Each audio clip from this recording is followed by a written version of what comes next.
इस खबरनामे के ताउन करदा OS junior and degree college, OS international school, Shaheen Nagar, Hyderabad. नाजरीन, हम सत्या साहब के साथ हैं और हम खुद बताए एक लेके आके दो भाई, ये हमारी तरफ से इनको तोहफा है। आप लोग इसके अंदर डिटॉल और पानी मिला के इसको जो है सो ऐसा प्रेस कर सकते। जितने भी अपने ये चौकी पे रहते, घर को जाने से पहले उनको आप लोग वो कर, क्योंकि दिन तमाम आप लोग यहाँ बैठे हुए रहते, कितने जरासीम आते, कितने लोगों से मिलते रहते। अभी मैं मंगाया, कैसा अच्छा रहेगा ना आपको? हाँ, अच्छा रहेगा। Okay sir, thank you so much हमारे से बात करने के लिए। नाजरीन, हमसे जो हो सकता है डेली टाइम न्यूज़ की जानिब से जो हो सकता है वो हम बराबर कर रहे हैं।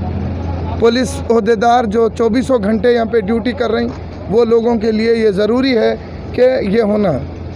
मैं अहमद मुश्तबा खादरी, कैमरामैन अदीबुर रहमान के साथ।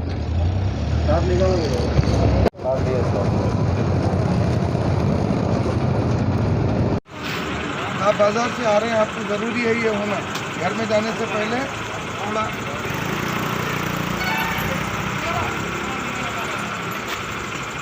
हाँ दादा।